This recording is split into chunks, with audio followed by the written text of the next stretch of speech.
Welcome to r/2x-chromosomes. Today we're going to read the top 5 stories for this week. Let's begin.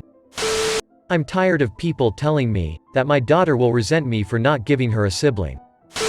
I'm sick of being asked, isn't that a little selfish, when I say I'm happy with just one kid.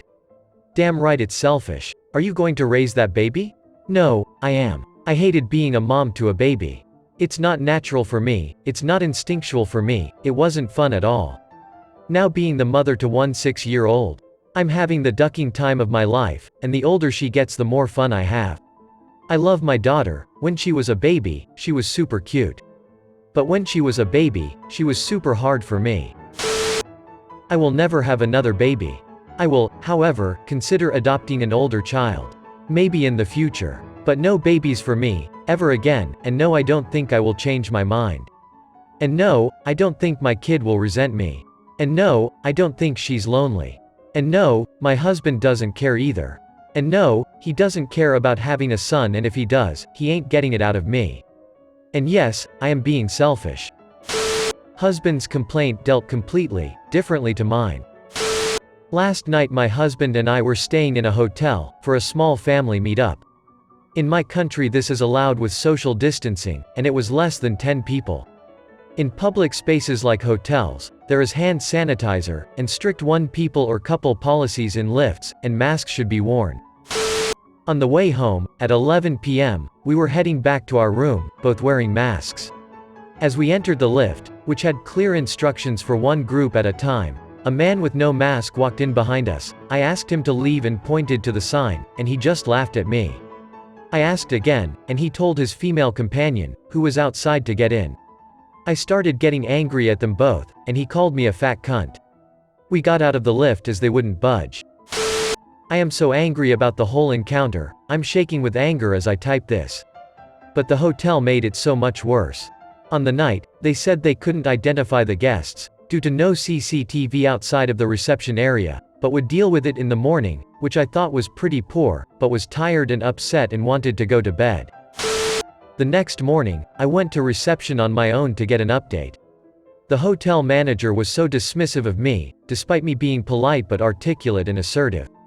At this point, he didn't empathize, or say how horrible this must have been for us. He just kept saying they weren't accountable for guests' actions. My husband was angry when I told him, so on checkout, he insisted on bringing this up with the same manager, who is suddenly apologetic and does not charge us for the night. I'm even angrier now, that my own complaint was completely ignored, and only acknowledged and validated when raised by a man. Sometimes being a woman sucks.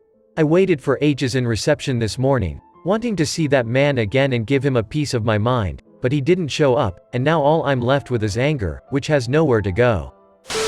My mom taught me the most ridiculous self-defense trick when I was a teenager, and tonight, it probably saved me from something terrible. My mom was a punk rocker in the 80s, and had a bit of rough upbringing. Because of that, she had many crazy stories, and some skewed ideas of what was appropriate in any given situation. When I was a teenager, she would sometimes tell me stories of turf wars, and fights and whatnot. I never got the full picture, and I honestly only ever believed half of it. She went from a punk rocker to a suburban housewife, and the stories just seemed exaggerated coming from a pie-baking supermom.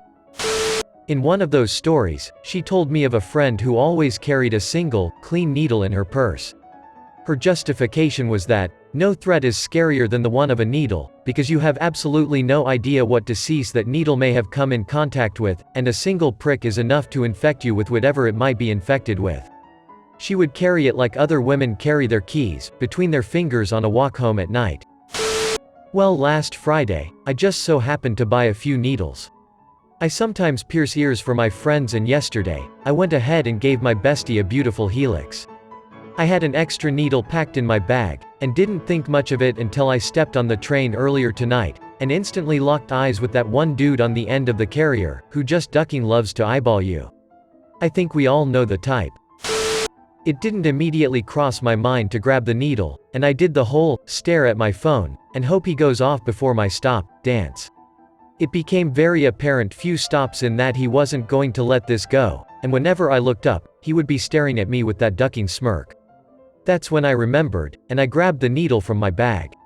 Once my stop came, I thought I was safe, but just as the doors were about to close, he jumped off and hurried after me. I ran down the stairs, and out of the station only for him to drop out the same door a few seconds later, yelling something in a language I don't understand. I live in a country where English isn't the first language. So I turned around and poked the needle out, and just walked at him as fast as I could. Now I've confronted guys a few times when I've felt threatened, but I have never seen a predator lose their cool so fucking fast. He instantly stumbled back with his hands raised. As soon as he backed off, I ran in the other direction as fast as I could, and didn't stop until I was through my front door. I'm now sitting at home wondering, why the hell this is what it takes for me to stay safe. I'm shaken, depressed, and so incredibly angry, that this is what I need to do to keep these fuckers in line. I'm also a little amazed by how powerful that threat was. Maybe I got lucky and this fucker has an intense needle phobia. Maybe everyone is super scared of needles when threatened with them. Whatever the case is, I think my mom's inappropriate stories just saved my butt from something terrible. Man at the park was really good with his daughter and mine, and it made me suspicious. And then I checked myself, why am I feeling this way? He's not doing anything wrong, he's just playing with two little girls the same way I would. Why is this seen as strange in our society? I watched them and kind of stood back, because I like to let my daughter play, and build independence without me right next to her 24/7, but I was close enough to hear what was being said, and watch them interact. He did literally nothing wrong, nothing weird, he was amazing with the way he spoke to them, and I wanted to ask if he was a teacher, because he was just really great with small children. My daughter was totally comfortable around him, and asked him to put her in a swing. He went to pick her up and stopped, looked at me and asked if it was okay. It was, and the kids swung together and had fun, then we said goodbye, and everything was fine. I wish it was more acceptable for men to be great with kids, without the stigma that there must be an underlying reason for it. It was really one of those, wow, moments, where I caught myself in a very biased thought pattern. I went to the emergency room in horrific pain, 6 years ago. I walked into the emergency room at 4 a.m. Doubled over in so much pain, that I could barely walk or talk, or see straight. I was hyperventilating, and so anxious that my muscles were locking up. I really didn't like hospitals, and I certainly didn't like the fact that something was clearly wrong enough for me to be there. I was only 29. The ER doctor on rotation that night set me up with IV painkillers, and had me sent off for scans. The meds helped calm me down, and numb everything enough that I could stop crying. But when he returned to my bedside, he brought a surgeon with him.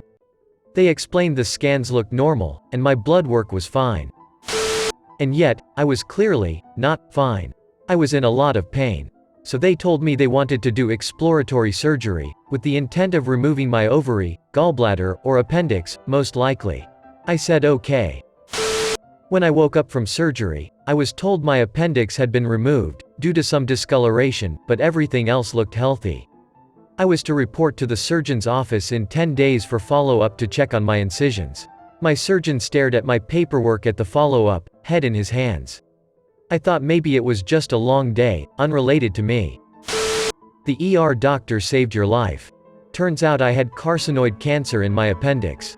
It's usually pretty asymptomatic, hard to spot, and typically found after it has metastasized all over the place.